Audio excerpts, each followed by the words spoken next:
Falta pouco para saber quem é o grande campeão carioca de 2025. Flamengo e Fluminense já vivem a expectativa para o duelo de domingo. Lucas Pedrosa, Vene Casagrande, boa tarde para vocês, meus amigos. Vene, pelo lado do Flamengo, como está a preparação? Eu acho que a grande pergunta do torcedor é: Bruno Henrique joga ou não joga, Vene Casagrande? Fernandinha, não tem como eu cravar, porque a gente está falando de um jogador extremamente esforçado, um jogador que fisicamente falando também, ele costuma se recuperar rapidamente das lesões musculares, mas é uma situação extremamente difícil ele ficar à disposição do técnico Felipe Luiz. Difícil? Bem difícil, porque embora o Flamengo não tenha noticiado isso, mas pelo que eu apurei foi de grau 1 a lesão dele.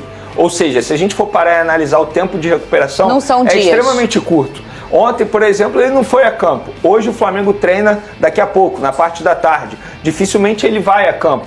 E aí ele teria apenas sábado para poder participar da atividade e ficar à disposição do técnico Felipe Luiz no domingo. Então, se eu tivesse que dizer aqui hoje para o nosso público, é muito difícil a presença do Bruno Henrique. Por exemplo, o Cebolinha ele tem mais chance de ser relacionado que o próprio Bruno Henrique, ficar à disposição do técnico Felipe Luiz. Mas também o Cebolinha está há muito tempo inativo. É difícil a gente acreditar aí que o Felipe Luiz vai colocar o Cebolinha como titular. Então, novamente, o técnico Felipe Luiz tendo que lidar com muitos desfalques no setor ofensivo.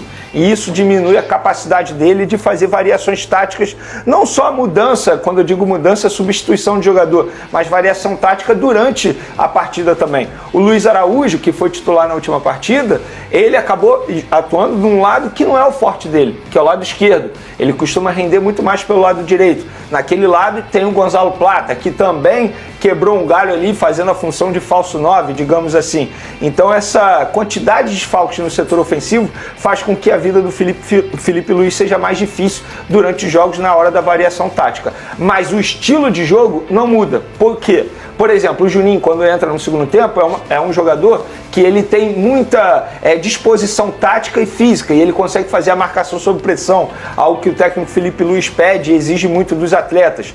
Então, é por isso que eu falo sobre o Arrascaeta. Quando ele está mal fisicamente, acaba dificultando a vida do Flamengo, porque o estilo de jogo do Felipe Luiz é um estilo de jogo com muita intensidade, e o Arrascaeta atualmente ele não consegue entregar essa intensidade. Arrisco a dizer que se todos os jogadores do setor ofensivo tivessem à disposição, dificilmente o Arrascaeta seria titular atualmente por conta disso, do desempenho físico dele. E é óbvio que ele vai evoluir, pelo menos o departamento médico, a comissão técnica do Felipe Luiz trabalha para ele poder evoluir. Tão bom, que até quando... É isso, é porque ele é o cérebro. E já não é de hoje que o Arrasca não tá assim 100% fisicamente. Outro jogador, por exemplo, que a gente pode pegar como exemplo, o De La Cruz, que vem crescendo de produção. É um jogador extremamente importante, porque quando o Flamengo está sofrendo uma marcação muito alta do time adversário, é o De La Cruz que consegue fazer essa saída de bola rapidamente. E quando ele está bem, isso facilita muito a vida, não só do Pulgar, mas também do Gerson, que os jogadores que fazem essa função também. Muito bem, e o Flu? O Flu segue também, obviamente, na preparação para a decisão contra o Flamengo.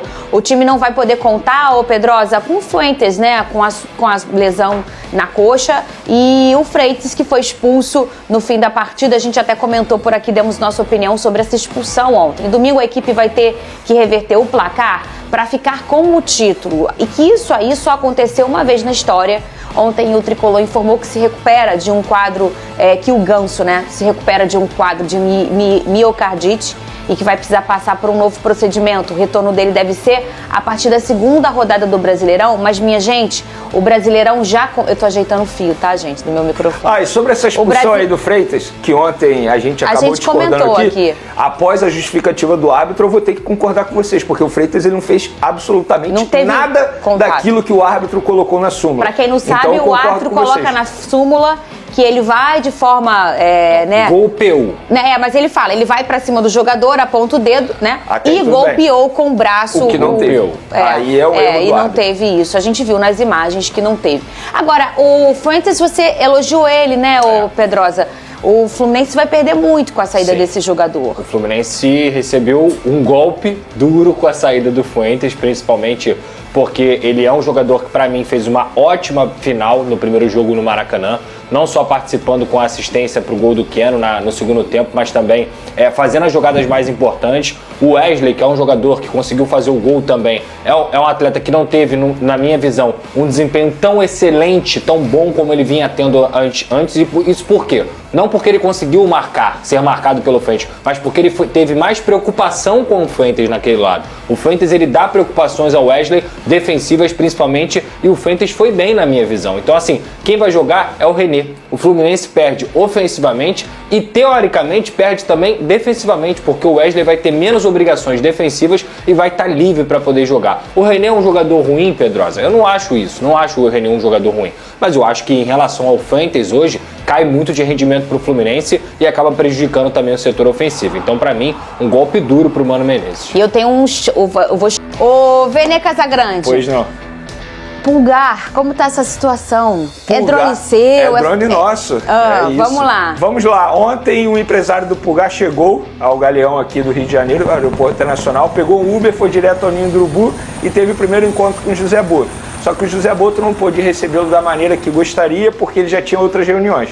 E aí eles marcaram uma reunião para hoje pela manhã. E nessa reunião eles chegaram, enfim, ao acordo final. O que aconteceu, Fernandinha? O primeiro acordo era até dezembro de 2028, no novo contrato. Mas eles tinham que chegar a um acordo em relação à multa rescisória. Os empresários pediam um valor, o Flamengo pedia outro. E para chegar a um acordo em relação à multa rescisória, diminuiu o tempo de contrato. E agora vai até 2027 o novo vínculo dele. A multa rescisória vai ser 7 milhões de dólares, só que essa multa rescisória só passa a valer a partir do meio de 2026. Ou seja, se o Pulgar quiser sair até lá, o Flamengo terá que ser consultado, terá que ter uma negociação. E no meio de 2026, se chegar um clube interessado em Pulgar e quiser pagar a multa rescisória de 7 milhões de dólares, pega e leva o jogador. Mas aí eu considero uma renovação extremamente boa. Se a gente for parar e analisar, por quê, Vene? Pulgar já tem 31 anos. E ele estava muito próximo de sair. Ainda tem isso. Ele estava muito perto de sair, ele gostaria de sair. E aí o Flamengo conseguiu reverter essa situação. Ele já tem 31 anos. Vamos parar e analisar que no meio de 2026 chegue um clube e pague 7 milhões de dólares. Até lá muita coisa pode acontecer, inclusive o Pulgar cair de rendimento. E você acha que algum clube pode chegar aqui e pagar 7 milhões de dólares num jogador de quase 34 anos? Se fizer isso, seria uma baita negociação para o Flamengo. E eu não sou muito de revelar salário, só que dessa vez a fonte pediu, porque muita gente já imaginava que o Pulgar já tivesse ganhando mais de 1 milhão por mês. E não era isso. No novo contrato, ele vai passar a ganhar R$1 milhão bruto por mês. Ou seja, é uma valorização salarial, só que uma valorização, se a gente for parar e analisar todo mundo já dentro do achava mercado que era, brasileiro, né? Exatamente. Não é nenhum absurdo, muito pelo contrário. Se a gente for pegar a folha salarial de todos os clubes da Série A, a gente vai ver que R$1 milhão para um jogador como o Eric Pulgar não é nenhum absurdo. Então, no fim das contas, eu considero uma baita negociação da diretoria do Flamengo. Lembrando que foi comandada pelo José Boto, diretor executivo do Flamengo, e em breve eles vão assinar esse novo vínculo válido até 2027. Olha, eu tô curiosa para olhar aquelas matérias que saem lá pro meio do ano das folhas salariais dos clubes, tá? Que teve um aumento aí do padrão muito alto nos últimos 2 anos. Isso já tem acontecido nos últimos anos, mas nos últimos 2 anos isso tá assim incontrolável. A gente falava há uns 3 anos aqui nesse programa, nós 3, o salário do Gabigol de 1 milhão, que era um salário altíssimo, um pouco mais de 1 milhão. Hoje a gente já está trabalhando um salário de 1 milhão, ok, para todos, lembra volantes, do João Gomes? zagueiros. E agora chegou o momento da informação que pode acelerar o coração de qualquer flamenguista. Gabigol estaria arrependido de ter deixado o Flamengo. Isso mesmo, nação rubro-negra. Segundo informações do jornalista Miguel Júnior, o atacante sente falta do ambiente que vivia no Flamengo e teria confidenciado a amigos próximos seu desejo de um dia retornar ao clube. Para quem não se lembra, Gabigol foi um dos maiores ídolos da história recente do Flamengo, sendo peça-chave nas conquistas da Libertadores e do Brasileirão, além de diversos outros títulos importantes. Sua identificação com o clube, a torcida e o Maracanã sempre foram fatores determinantes para o seu sucesso com a camisa rubro-negra. No entanto, sua saída aconteceu em meio a divergências com a antiga diretoria e ele acabou aceitando a proposta do Cruzeiro, que atendia melhor às suas exigências financeiras naquele momento. Agora, passado algum tempo, o jogador percebe que a conexão que tinha com o Flamengo é algo raro e difícil de encontrar em qualquer outro clube. Ele sente saudades da atmosfera única do Maracanã, da paixão inigualável da torcida rubro-negra e da rotina que tinha no clube carioca. Além disso, nos bastidores, circula a informação de que, antes de sua saída, Gabigol e o Flamengo já haviam se acertado sobre a renovação, mas o então presidente Rodolfo Landim voltou atrás no acordo de última hora. Isso deixou o atacante insatisfeito e acabou sendo um fator determinante para que ele buscasse um novo clube. Com a mudança na diretoria, Gabigol enxerga um cenário diferente e vê com bons olhos uma possível volta ao Flamengo no futuro. Seu desejo seria retornar o mais rápido possível e, quem sabe, encerrar sua carreira no clube onde viveu os melhores momentos da sua trajetória.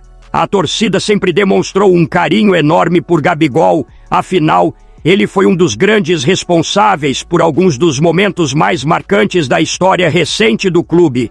Seus gols decisivos, sua personalidade dentro de campo e sua identificação com a camisa rubro-negra fizeram dele um verdadeiro ídolo do Flamengo. E agora, com essa informação de que ele estaria arrependido e desejando um retorno, a pergunta que fica no ar é: será que o Flamengo abriria as portas para ele novamente? Será que essa história ainda pode ganhar novos capítulos? E você, torcedor rubro-negro, gostaria de ver Gabigol vestindo o manto sagrado mais uma vez? Deixe sua opinião nos comentários, porque eu quero saber o que vocês acham dessa possibilidade. O Mengão deve considerar um possível retorno do ídolo. Será que essa reaproximação pode acontecer em breve? Vamos debater sobre esse assunto nos comentários. Se você gostou desse vídeo, já deixa aquela curtida para fortalecer o canal, se inscreve se ainda não for inscrito e ativa o sininho para não perder nenhuma atualização sobre o Flamengo. Valeu e até a próxima. Saudações rubro-negras.